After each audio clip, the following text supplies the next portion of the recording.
अहिले बालेनको हालत ओराली लागेको हरिणको जस्तै छ। दिन 2 गुणा रात 4 गुणा उनको क्रेज उदाङ्गिँदैछ। यस्तै घमण्ड देखाइरहे 2-4 महिनामा बालेन केवल उचालेको बाघ मात्रै हुनेछन्, जसले मृग समेत शिकार गर्न नसक्ने स्पष्ट हुनेछ। छोपेर राखेर धेरै दिन रणभुल्लमा पार्न सकिन्न। तर बालेन क्रेजको लगातारको स्खलनले रविलाई भने पुरै फाइदामा लगिरहेको छ।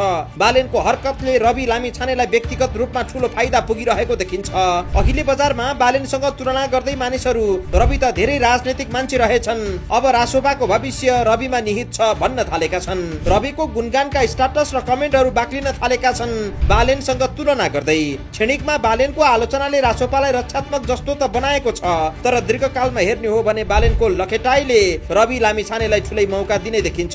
उस्तै परे केही महिनाभित्र रासोपाका बहुमत सांसदहरूले संसदीय दलको नेता समेत फेर्नका लागि रासोपा घण्टीघरमा निवेदन दिन सक्छन्। बालेन शाहको केटाकेटीपनका कारण रासोपाका सांसदहरू अहिले चुपचाप बस्न विवश बनेका छन् र यो सहनशीलता धेरै नटिक्ने अनि सभापति रवि लामिछानेलाई सरकारको पनि कमान्ड सम्हाल्न भन्दै आवाज उठ्न सक्दछ र बहुमत सदस्यले चाहेको खण्डमा रासोपाले संसदीय दलको नेता फेरेर पार्टी सभापति रवि लामिछानेलाई नै संसदीय दलको नेता बनाउन सक्छन्। यसको सीधा अर्थ हुन्छ प्रधानमन्त्रीबाट बालेन शाहलाई फिर्ता गरेर रवि लामिछानेलाई सिंहासनमा राख्ने।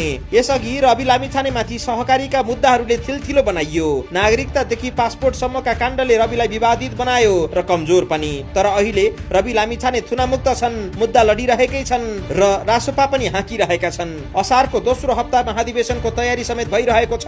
पार्टीको महाधिवेशनबाट रवि लामिछाने पुनः शक्तिशाली सभापति बन्ने निश्चित जस्तै छ र आगामी राजनीतिको मार्ग कोर्ने दिशामा उनी रहनेछन्। रासोपामा अहिले बालेनको कोटाबाट सांसद बनेका र पार्टी कमिटीमा मनोनित भएकाहरू पनि स्वयं बालेनको गतिविधि र शैलीप्रति रुष्ट रहेको बुझिएको छ।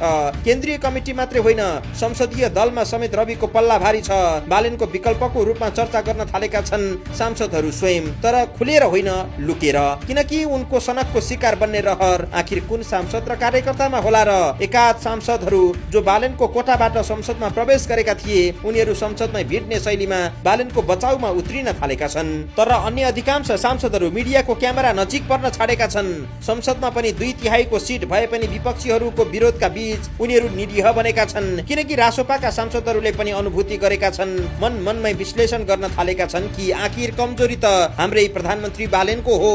आफै गिरेर कुतर्क गर्दै प्रधानमन्त्रीको बचाउमा समेत उनीहरू उत्रिन सकेका छैनन्, किनकि रासोपाका सांसदहरूले नै प्रधानमन्त्रीलाई भेट्न पाएका छैनन्। यस्तो अवस्थामा विपक्षीहरू त प्रधानमन्त्री खै भन्दै विरोधमा उत्रनु स्वाभाविक नै भइसकेको छ। यसरी बालेनको ओह्रालो यात्राले पार्टी सभापति रवि लामिछानेको महत्व र उनको राजनैतिक कदका बारेमा सबैले चर्चा गर्न थालेका छन्।